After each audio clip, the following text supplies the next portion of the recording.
Sibingelele babukeli bayi-Black Life TV, igama uNonhlanhla Miss Mamelo Wakazondi. Sikhona ehlelweni lethu sithi sikhipha zona izimfihlo, kanti namhlanje sinayo sisi wethu sizozwa ukuthi yona iphi imfihlo yethu yakhe kahle kahle yethu yakhe. Asiphathele wena. Sawona sisi njani? Sawubona sisi, ngiyaphila njani? Ngiyaphila nami. Sisi, yini osiphathele wena namhlanje? Fisa ukuthi nje Ngizocela uBlack Life TV ungisize, nginento engidlayo la ngaphakathi kumina.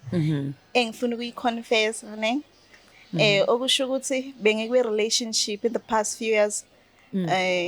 Besithandana nomuntu wami but engihlukumeza. Angangokuba bengishaya if sephuzile, ngihlupha ngamantombazane, enza nje into eziningi. Kwaze wafika ekutheni ke ngiyaphoqa ukuthi kumele ngize ngimshiye ihlukane. Ngathola omunye umuntu. Mangithola lo muntu une-care right, uyanginakekela ngayo yonke indlela ongayicabanga sisi wami. Ngiphila nje le mpilo ngathi nje impela ayiyona impilo engangiyifisa. The problem is ubhuti nginengane. Ingane izohlanganisa 2 years manje. Ingane wazi ukuthi eyakhe uyayisupporta nje ngayo yonke indlela ongayicabanga, uyayithanda njengobaba wayo, kodwa manje inkinga ngafika kuyena sengikhulelwe.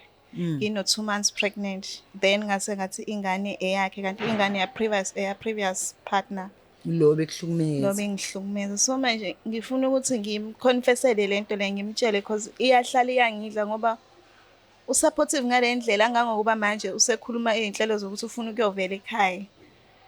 Manje ngifuna ukuthi mhlambe before ayoqhamuka ekhaya ngifuna ukuthi ke abe alazi iqiniso kube ukuthi uyaqhubeka noma akaqhubeki ngoba I don't think ukuthi ngakwazi ukuthi ngihlale emendweni or emshadweni nami nalemfihlo le.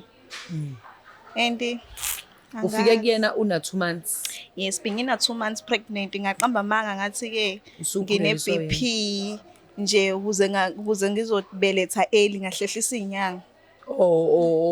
Ngabeletha before. Maybe umuntu nje obelethe before isikhathi singakofiki ne. Futhi wena ngabeletha ngo7 months. Wabeletha ngo7 months. Okay, yes. Yena wazi ukuthi ngabeletha ngo7 months since kade ngumuntu weBP yabo. 2 months vele o full. Yes. Pregnant. Yeah, manje lento lesisi wami iyangidla kakhulu ayikancane.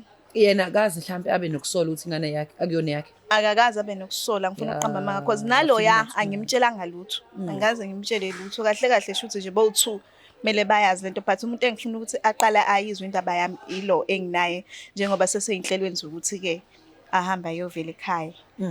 Manje lo unjani nje enganeni? Uright kakhulu, ubaba oright, ayikho ingane yami into engayithola, ayikho ingane yami into eyiswelayo, ifunde ezikoleni eziphezulu sisi. Ya manje ngakho bengifuna ukuthi ke ngimazise ngalolu daba.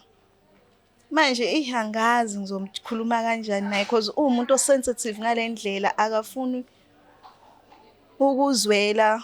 Kodwa akukhona uSikoni engizwana naye kakhulu, angazi mhlawumbe sengaba uye ngiceleni ukuthi kube yena ongikhulumela nobhuti wakhe, ngingazi yena ukuthi ke uzoyithatha kanjani leyo nto leyo. noSikoni naye akazi, akekho nje umuntu owaziyo ngoba nasekhaya ngaye ngathi ukuyixoxa kusisi wami ngaphinde futhi ngathi hayibo bengidlala ngale nto ngoba bengingafuni ukuthi mhlawumbe kuze kube into ezophuma engafikanga nami. Yeah. So wena awufuni ukufonela ubhuti ngqo, usufisa ukuthi ufonele uSikoni kube uyena omtshelayo? Ngiyasaba ukumfonela, ngiyasaba ngoba manje angazi nokuthi ngizoqala ngithini kuyena.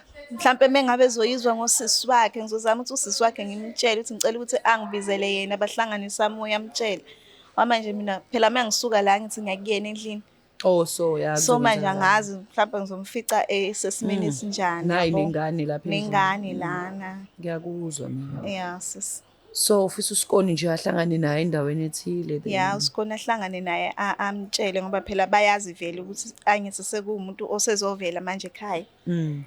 Ukuthi mhlambe kuzoba kuyena isinqumo azosithatha ngizosamukela noma isiphi. Anginankinga ngoba vele isimo sinzima, mina ongazange aze akhuluma iqiniso from the start. Manje wena noSikoni niyazwana nje? Siyazwana kakhulu. Ni right. Si right So ingakho ufisa ukuthi ukhulume naye? Ingakho ngifisa ngikhulume naye ngoba naye uyazwana nobhuti wakhe futhi uyakwazi ukuthi am calm it down. Ngiyacabanga mhlawumbe ukuthi uma ngabe ezozwa ngayo izokwazi ukuthi noma sethi ukhuphukela umoya akwazi ukuthi amehlise.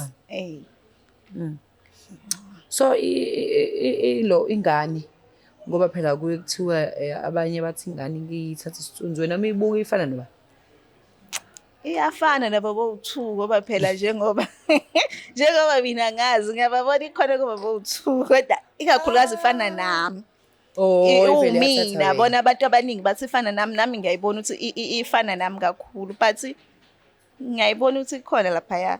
And okunye ingane ke yaba nenkinga kwangathi nje iyagula mayisisa udokotela ingabi right, then ngaze ngahamba ngedwa ngoba ngafuna ukuhamba naye ngasese ngaya kumuntu owesiZulu, abantu besiZulu wavela ukuthi ingane idinga ukuthi iyenzelwe amasiko akubo.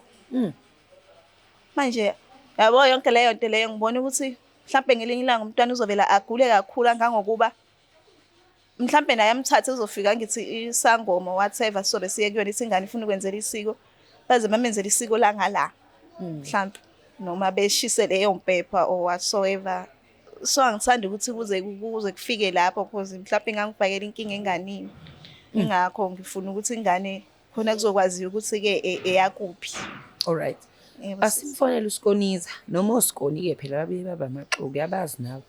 No, hayi ngizo-understand ngobuxoki bakhe kuzobe kufanele naye uzobe evikela ubhuti wakhe kodwa ngiyacabanga ukuthi ekugcineni uzongisiza ukuthi ahamba ayongitshelela ubhuti wakhe. Yes. Asizwe uSikoni ukuthi uzothini simfonele. Hayi nankinga singamfonela.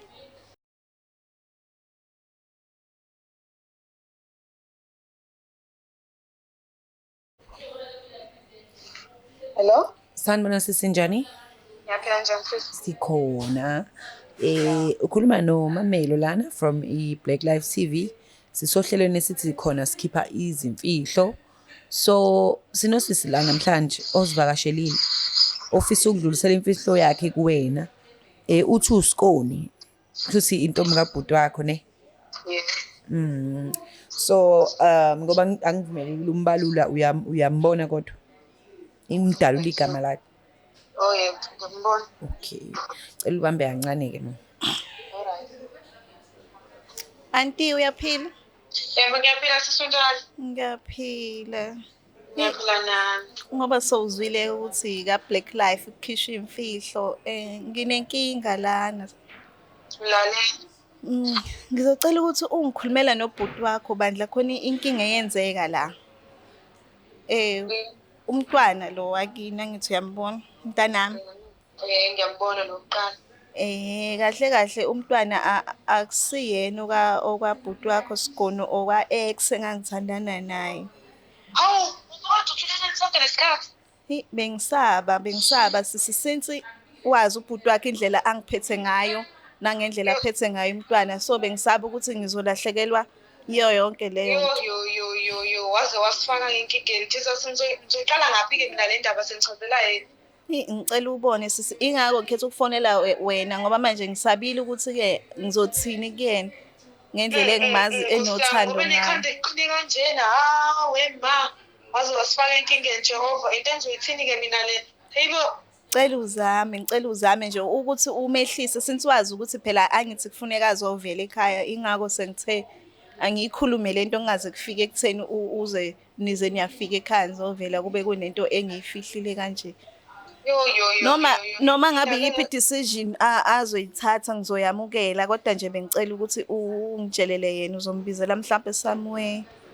It's fine noma ungenayo imali ungitshele ngizokufakela imali mina nihambe niye somewhere mase uyangitshelela yena ngoba manje mina ngazi angengikwazi ngempela ukukhuluma naye yabo ngoba ngizoya endlini namanje angazi ukuthi ngombheka kanjani.